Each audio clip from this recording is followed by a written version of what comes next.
Welcome to the Christian Romance Podcast, where we go behind the books with inspiring Christian romance authors, exploring faith, love, and the journey that brings the story to life. I'm your host, Kelly Jo Wilson, and today we're chatting with Kristen Hogrefe Parnell.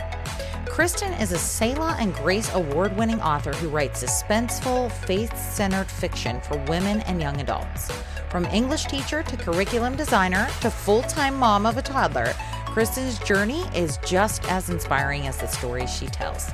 In this episode, we're unpacking her romantic suspense novel, Watch Your Back, and trust me, you are going to love this conversation about brokenness, healing, and the kind of redemption only Jesus can write. Be sure to stay tuned until the end of the episode to hear about our newest book giveaway. Now, here's my conversation with Kristen. Hi, Kristen. I am so happy to have you on the Christian Romance Podcast today. Thank you so much for being here. Thanks for having me, Kelly. It's a pleasure to be here. Yes, it is such a pleasure already. I have very much enjoyed chatting with you beforehand or before we just started recording. And I am just very excited to hear more about you. And I'm sure our listeners would love to hear more about you and the types of books that you write. So why don't you just share a little bit about your author journey and just how you got into it and the kind of stories that you love to write? Sure. Wow. How can I give us the cliff notes or we'll be here all night? That's okay. Take your time. Yeah. So going way back to when I was in middle school, middle school or elementary school, my older brother had a project and it was to write chapter books. And so he wanted to get his friends and his siblings involved. And that's when I discovered that I loved writing. But as far as when I became serious about it, I would say after I graduated from college with my English degree, I really wanted to be a writer, and God had a sense of humor and put me in a technical copywriting job, which is code for tedious and boring. But God grew me through that, and it definitely gave me a lot of room on the side for creativity. So I worked on my novels then. I learned from the ground up. I didn't have a background in publishing and I didn't know anyone in publishing. So I tell everyone I made all the mistakes, in the rule book. I tend to learn by doing anyway. So I self-published. I worked through that journey. Then I went to a conference. Then I became traditionally published, met my agents, and so it's just been quite the journey. But I'm always encouraged that there's always more to learn and there's always someone that, looking back now, I can help them as they work on their journey. So I've written young adult, dystopian, and then my current trilogy, or my current series, I should say, is women's romantic suspense. That's wonderful. That's wonderful. And I will say, I can totally understand what that's like whenever you're starting, right? So you have Hmm. this call in your heart and you're like following your creativity and then you don't know anything about the Right, process. So you just kind of got to do it, right? You just, like you said, I learn by doing. I feel like that's most like adult learners, we got to get in right. that experience and then really learn. And sometimes it's just the hard way kind of a thing. It's But true. there's nothing else you can really do. You gotta take a step forward and sometimes it causes a couple steps back, but then you end up getting through it, which is nice. Um, but I love that so were you a former teacher, also an English teacher? So yes, I have taught in the classroom. I've taught virtually. It was funny though because when I graduated, again, I was going to be a novelist. I was going to be a creative writer. I wasn't going to teach. And so then of course God said, "Hold that thought." And then he, long story short, had a opportunity for me to teach at a private Christian school, and so then I became a teacher. And now I actually am so blessed to work for an online Christian school in a Oh, curriculum editing role. So, full circle moment, now that I have my 3-year-old son at home with me all the time, I could not possibly handle enrollments in this season. So, God knew that and He opened this curriculum design opportunity, and it's just been a real blessing. So, I do that part time as a full time mom. oh, that's wonderful. That is wonderful. Isn't it so crazy how he opens doors you would never He think? does. Yeah. Absolutely. My husband and I were just talking about that today, like how, because we both are very privileged enough also to work from home. Mm. And I do medical writing. I'm a nurse, but I do like Oh, medical okay. writing now. And then also very similar to Kristen, because I have a 4 year old, like how you have your 3 year old. And Yeah. I was like, how am I going to go into like the hospital? Mhm. Well, I don't know how I'm gonna like raise him. Whenever I had my first son, I worked the weekend program. I only had to work 2 days a Okay. week, or well, on the Nice. weekend, Sure. and it was very flexible. But then, Mhm. once I started like doing a 9 to 5 kind of thing in the hospital, it was different. But yeah, God always knows. He sees down the line. He sees what our plans are, and definitely feeling very blessed about that too, because it's such a Yeah. wonderful, and like we were saying beforehand, before we started recording, that how precious time really is to Mhm. have that time with him and watching him grow and guiding Oh, him. It is tough. 100%. It's It can get tough. exhausting, but so rewarding. Yes, 100%, 100%. But even it's funny because my husband and I were just talking about this too, like work from home doesn't mean that you're not working. It's you still have work. Sometimes you have to work late into the evening because Yes. there's interruptions, right? There's things that you have Yeah. to take care of or things that happen, school and things like that. So, yeah, you got to be really flexible, but Mhm. it's definitely a wonderful model, like especially for you with your son, with your family, with writing, all of Yeah. that. It works very well. Very blessed. Um, yes, absolutely, absolutely. I love that he took you through teaching though, because I feel like once Mhm. you have that kind of heart and you learn how to explain difficult things to people, Mhm. it just gives you a different sense of, it's just a different kind of service, I feel like, Right.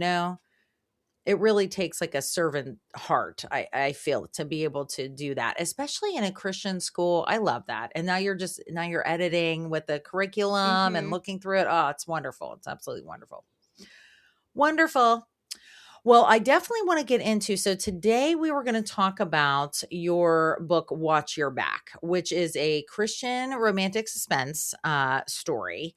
And a lot of your books, I noticed too, just looking through your website and looking Mhm. back through things that you had sent me.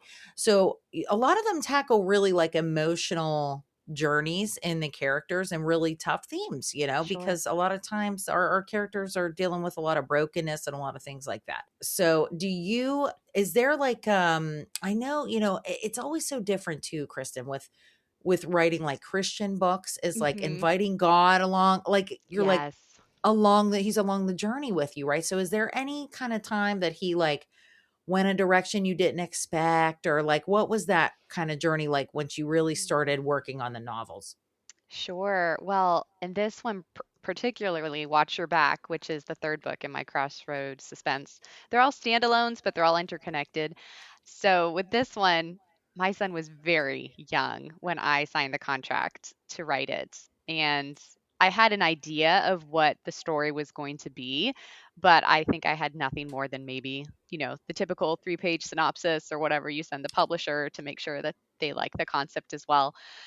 And usually I've always had a much bigger start on the project when I sign or, get one ready to go. So I was like, okay, yeah. I talked to my husband and I said, I don't know. I don't know if I should do this. Our son is so young and so needy of my time. And he's like, you'll regret it if you don't. You should do it. And I really thought he was going to talk me out of it and kind of like, yeah, this isn't the time.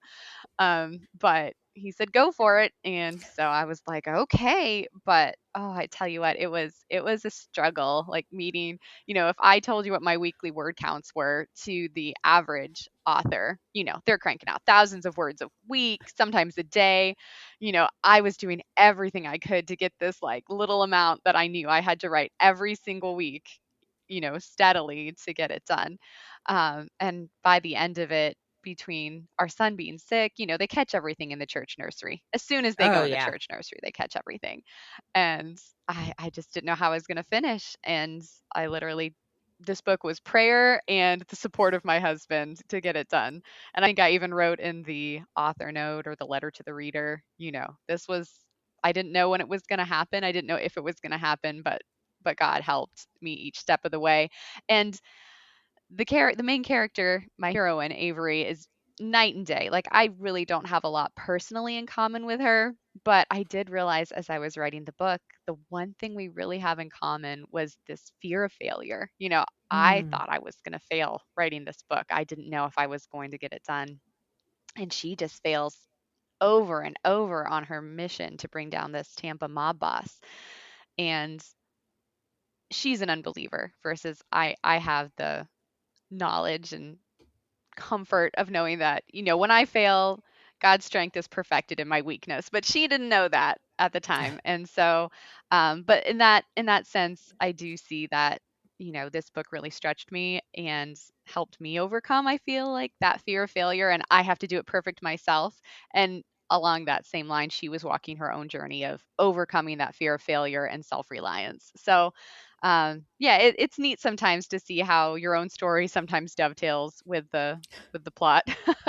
Oh, absolutely, absolutely. And there's always going to be a little bit of you in there, you know. Mhm. I do feel the same way. Like I think it's very interesting because he can show us things that we didn't Mhm. even know were there. You know, I Yeah. started I started writing also, and he was showing me like an unforgiveness that I didn't realize that Mhm. I didn't even I was like, "What? I didn't even know that Yeah. this was here."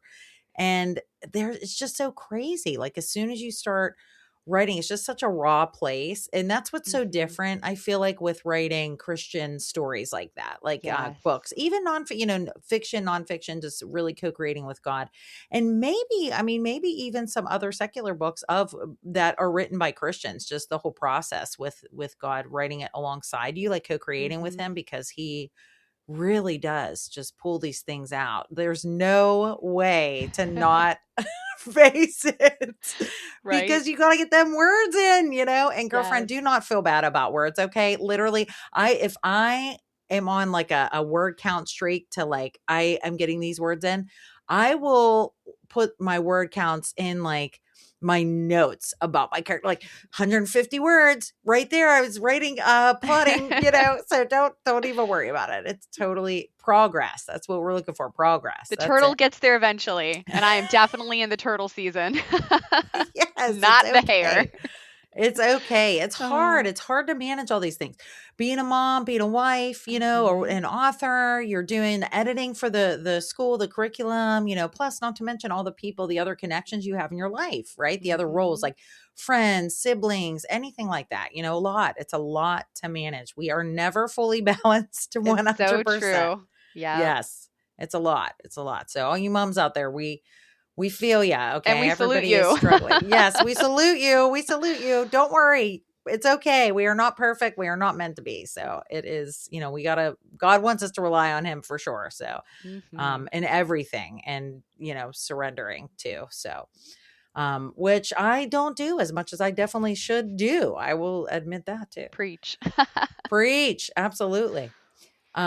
So Avery, yes, let's talk about Avery because there was a part in the blurb that I was going to ask you about. So Mhm. Avery, and of course, no spoilers, right? We know this. Right. But um the part I thought was interesting about Avery feeling like God abandoned her. Mm. So do you want to like expand a little bit on it? Obviously, like I said, no spoilers, but Sure. what can you tell us a little bit more about that? Just Avery's kind of what makes her tick under there. Right. So she is, your self-made private investigator, and that hardened shell and self-reliance comes from her childhood. So when she was 7, her dad walked out, and then a week later, Mm, her mom walked out. And so she was pretty much in and out of foster care until she aged out. And so she doesn't trust people. She also doesn't feel she will ever have a relationship. Marriage isn't an option for her because all she saw was failure. And she mhm. doesn't want to bring that upon anyone else, or, heaven forbid, she thinks, I don't want to become my mother because my mother just abandoned me. So all of her brokenness, she's really bottled up inside of her. It's under the surface. But that also stems from why she can't trust God, because she's like, my earthly father left me. Why should I trust a heavenly one?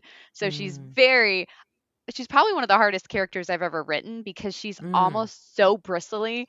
A couple of my beta readers were like, I don't even like her right away. She's just bristly. She's abrasive, but it's based on what's happened to her. And yet, when you peel back those layers, you discover, someone who deeply cares about the few people who are in her life and who's deeply loyal and, will do anything, in fact, even foolish things if it comes to it, to protect the people that she cares about.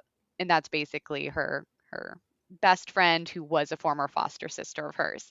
So I think she becomes very likable, but it was so interesting when my beta readers were saying she's so bristly. I don't know if I can handle her. I love beta readers. My goodness. God Hmm. bless beta readers. I mean, really. Amen. Oh, they are amazing. For that reason, though, too, because, sometimes, though, that's good. I have to Hmm. say, I just finished reading. Have you ever read The Masterpiece by Francine Rivers? Oh, it's on my TBR list. Yeah, I It's haven't read it really yet. good. It's a Okay. contemporary, and yeah, the guy was bristly to start, and I will tell you, I liked him the most, I think. I think he was Oh, my favorite character. So that, because that's, we all are bristly, right. right? At We all some have point in bristly our parts for life. sure. Yes, we're all bristly, prickly. I like that you say bristly, because I always say prickly, and I'm always like, that's really not the best way to say that. I'm gonna start saying bristly now. But it's true though, we all have those Hmm. parts, but I root for characters like that because Yeah. you're like, plus it takes us as a reader out of the comfort zone for a little bit, because if you're not that way, Hmm. and you're reading, so it's like, oh, somebody's hurt. There's always hurt under it. There Okay. is hurt There's people, hurt always people. hurt. Yes. Yeah. Hurt people. And hurt people a lot of times just need one person to Yep. really listen to them.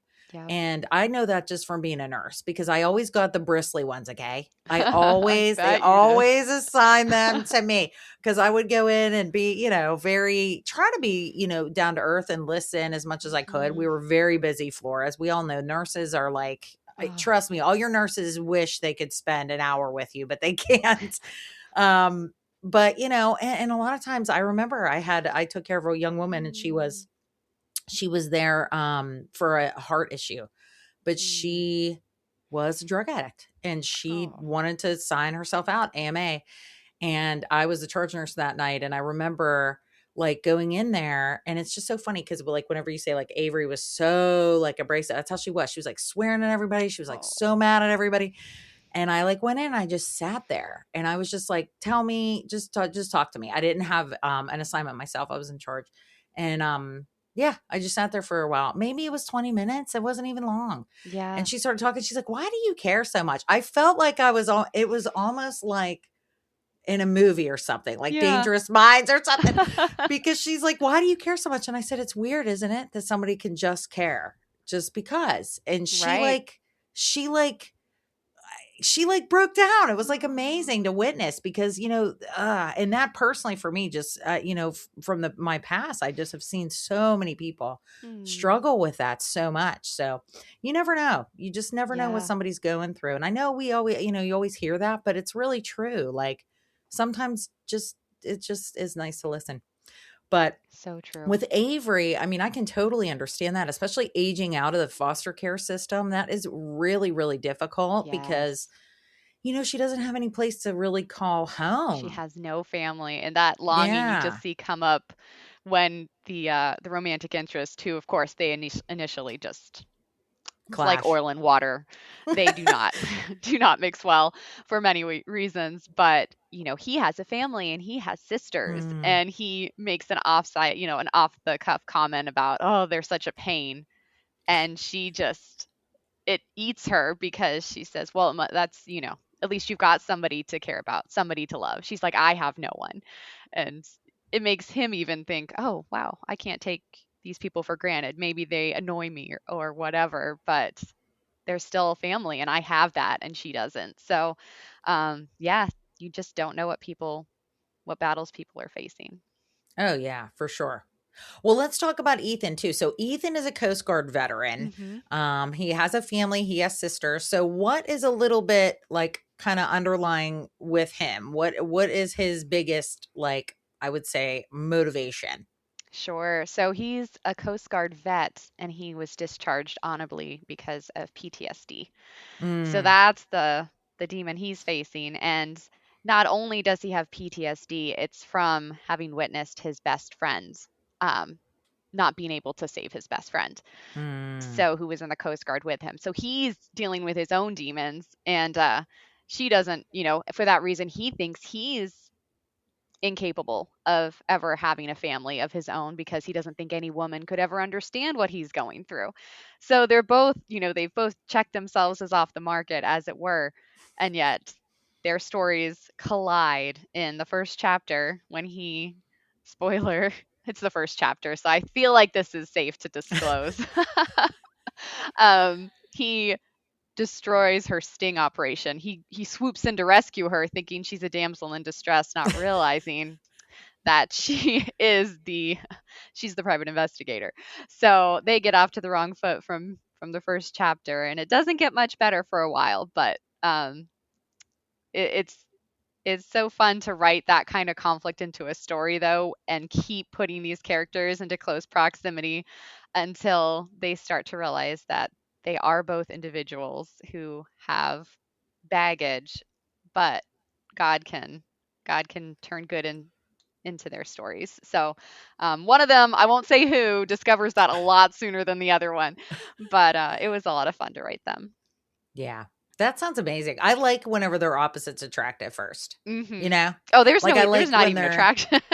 or yeah, even just like, Yeah, like exactly. enemies, how they, Yeah. like, don't like each other, especially, like, if they're kinda grumpy. It almost sounds a little bit like Grumpy Sunshine because she's, like, so grumpy about certain things, but maybe not. I don't know how if Ethan is kind of like that. It sounds like they don't really get off on the good foot to start with, like you said, Right. which makes it really fun. And not to Makes it mention, this so is fun. suspense, which I'm trying to get better at. Okay. One of my favorite authors ever is Susan May Warren, and she Mm, writes a ton of she suspense and does. adventure. So I'm like trying to ease into it because I'm such a baby. I tell everybody that, Kristen, that with Oh. suspense, it's very hard for me. Okay. I am very emotional. Okay. And Mhm. I cannot have certain characters die and like fall off cliffs and stuff, and my heart rate goes up. So yes, so the edge of your seat stuff is a little tough for me, but I'm trying to get better I because the get that. stories are so good and it's just worth reading. And I like fast paced things. Yes. I like a good, like, punchy, fast paced kind of stories. So that's what's really fun too. Like how you said that happened in the first chapter. That's I love that. I love when Mhm. the, like, meet cute happens early. Right. Even though I might not always write that in my books, like I usually it might be chapter 2 usually, but yeah, I love that. It's super super fun.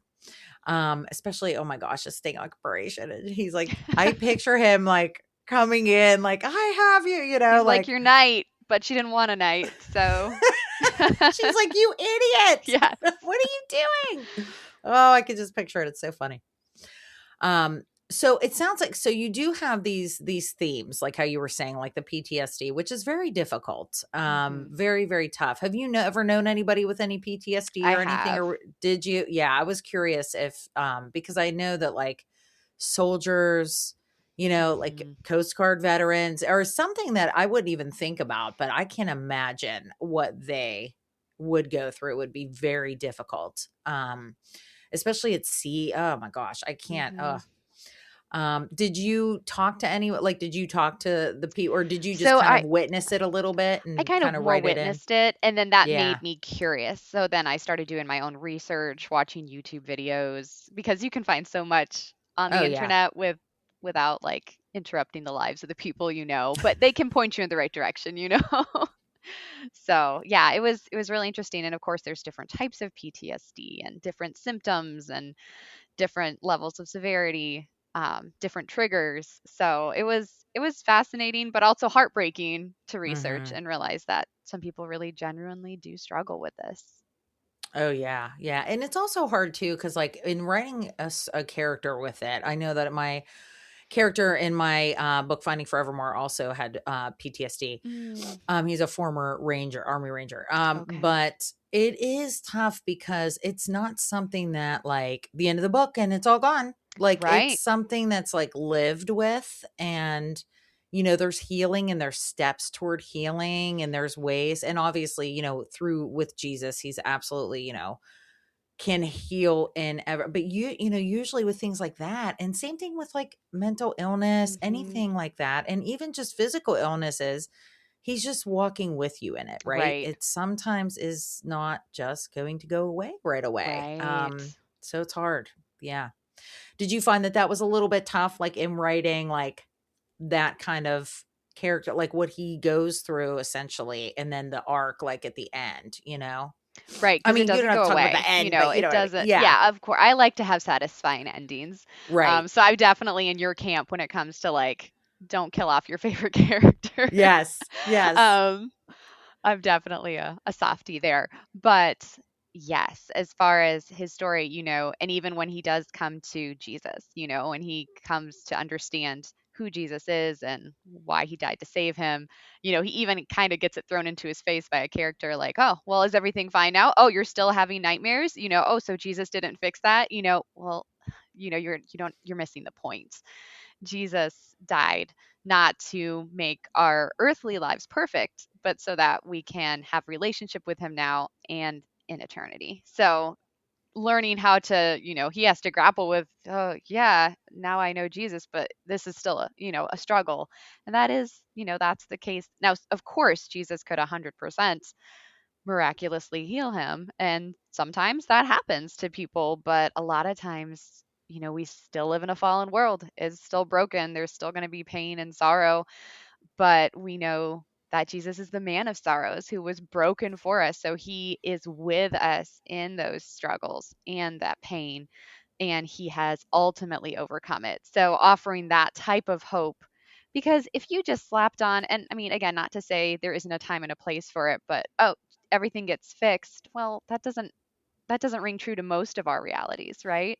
So I want my readers, as they're going through this, to see themselves, to find that redemptive hope in even maybe their difficult circumstances that could be completely different, but that they can recognize through the characters' stories. Oh yeah, for sure. I was going to ask you that too, because you can tell, especially writing such broken characters and Hmm. characters going through difficult things. I was going to ask, what do you would hope your readers would take away, and Yeah. that the redemptive hope, and like you said, and that was beautifully said too, Kristen. Thank you so much for sharing that, because it is Mhm. something that we all need to hear over and Yeah. over, because it really is true. There is hope. And, Jesus doesn't even want us to look past today. Tomorrow has worries of its own, It right? sure He does. just lean into him, every day. And it's not, that's kind of the thing. And I've learned that more and more, is just trusting and being obedient, trusting more, Hmm. surrender, trust. I mean, it's like continuous, right? Like it's Yes. never, salvation is once, right? But the sanctification is Justification. like continuous. And it's important though, because I feel like a lot of people might not really know that Hmm. and not really understand, because either it's like, well, I should know everything now if I'm saved. And it's like, no, it's just No. beginning, like it's, Yeah. I think, it's tough. Did you feel like that whenever you first like really started to know Jesus? Did you feel like overwhelmed, or you didn't know where to go next, or Sure, that's a good question. So I'm just so grateful. Like I was raised in a Christian home and I came to know mm, Jesus from a very young age. So I didn't my experience differs from my characters in the sense that they come to their own redemptive story much later in life. But I will say there have definitely been key points in my life where, car accident at 15, like really rough mm, situation, when all of a sudden it kind of draws you start questioning things. You're like, well, why would a good God let something like this happen? And those questions are inevitably going to come up in any believer's life. Why did this happen?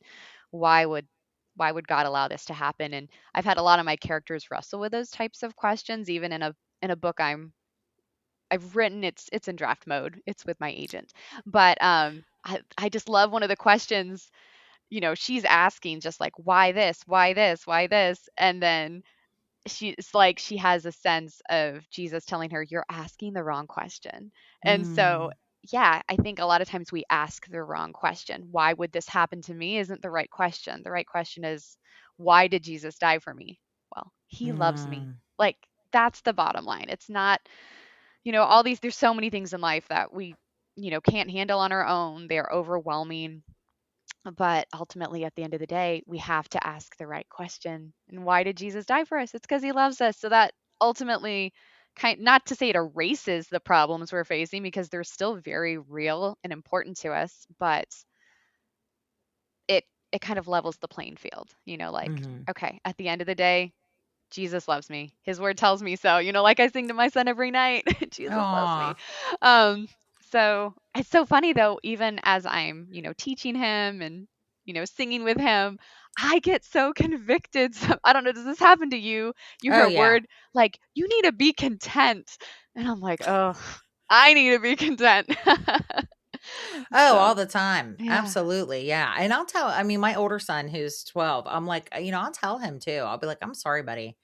I was wrong there. Like we try to be Mhm. really, guide Yeah. our kids, but also be pretty humble and For like sure. recognize, and show them what that looks like, show them and say, it's not wrong. I was upset because this happened and that Yeah. wasn't wrong, but it was wrong the way that I handled it. I shouldn't Mhm. have handled it like that or something like that, Yeah. yeah, it happens all the time. Absolutely.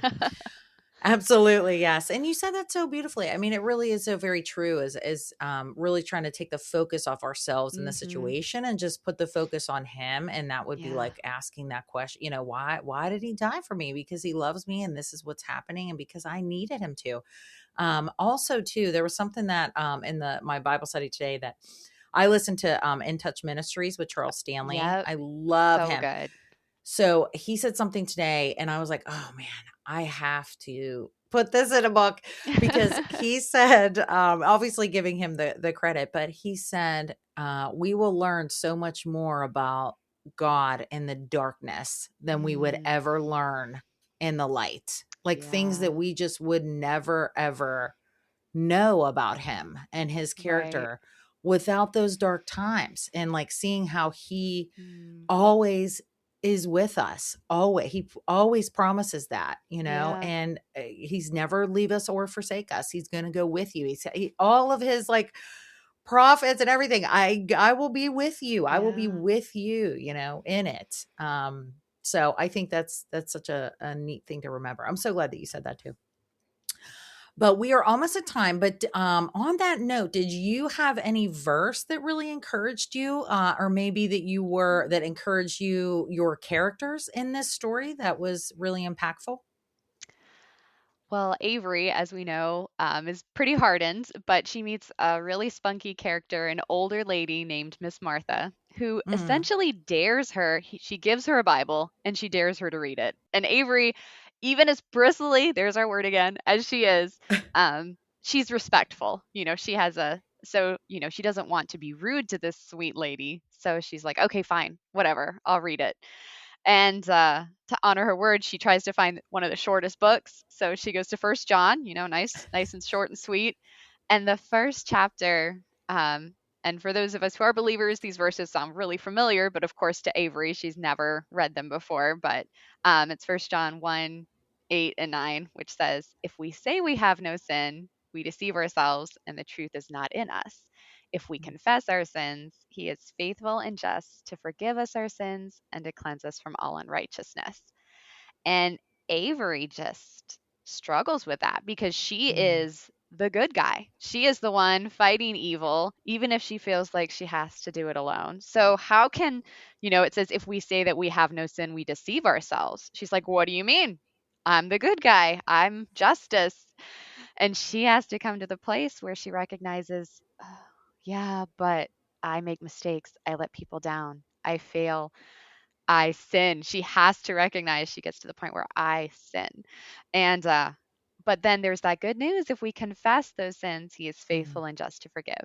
So I and again, not giving spoilers away how that happens, but she has to come to that place at a very dark, low point in her journey, um, where she's like, okay, wow, that verse is me. At first she's like, that doesn't apply to me. This isn't written for me. So I just, it's probably not the typical, like one of our favorite Bible verses that we would go to, but it really fits her story so well. And it's so neat how she comes full circle to those verses. Oh yeah, absolutely. I can absolutely see how that would fit. That's such a great way to show that, because she Hmm. is the good guy, because she is Yeah. doing good. Because I feel like a lot of people that would really resonate with, because a lot of people are like, think, I'm a good person. Yeah. I'm not evil. I don't have malintention. Like, I'm not evil Hmm. intended or intending evil for anybody. I love my family. I Right. try to do what I do. I feel like that really hits. I like that you use those verses, or that they were really blessing this story, especially Yeah. Avery's story. I think that's really going to resonate with a lot of people. Because, especially seeing her and rooting for her throughout the story, and then coming Yeah. to a low point where she's like, wait, what? This Hmm. is me. Yeah. I think that's a big deal to recognize. It takes a lot of the lukewarm, because there's a lot of people that may be lukewarm. And it's easy to be. It's just Oh, for easy. sure. Yeah, you get caught up in the world, you get caught up with your family. I mean, these things that are in the world that we love, like people and our Hmm. family and our roles, our jobs, those kinds of things that we think we're doing the best we can, but it's such a big distraction sometimes away, Hmm. and it steals our time away from Jesus. And Yep. it's tough. You don't realize a lot of times till something kind of bad happens, or Yeah. till he puts the Yeah. pressure on and shows you. Exactly. Yeah, that's happened to me plenty. So now I'm just like, I don't know. You take it. I don't know what I'm doing. I don't know what to do with this one. Yeah, I don't know. I don't know what to do. Um, but this book, so Watch Your Back is the book. I just want to say it again for our listeners. And it sounds amazing. It sounds like it has so many wonderful characters, and also just themes of difficult things. And I really think that it is so amazing how you tie all of that together. And then especially for the reader to really see, I can absolutely see your heart for your readers Mm. and Thank wanting to bless them to see that Yeah. redemptive hope. It definitely sounds like it's in there. Even with Bristly Avery. Bristly Avery. Bristly Avery. Word of the Um, night, Bristly. word of the day. Exactly. I know. Like on Sesame Street. I used to watch Sesame Street all the Oh. time with my son, my oldest son. Yep. Um, anyway, so where is the best place, Kristen, if people wanted to connect with you and then also get a copy of Watch Your Back? So the best place is my website to connect with me. It'll be in the show notes, so I don't have to spell KristenHogrefe Parnell.com. But I have a monthly newsletter, so that's a great way to stay in touch. I'm also on social media, and then my books are on Amazon, Christian Books, Barnes and Noble.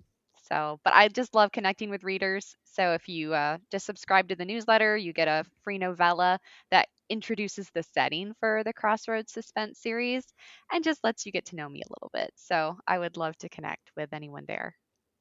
Awesome. Sounds wonderful. I will definitely have the links in the show notes so you don't have to scroll far.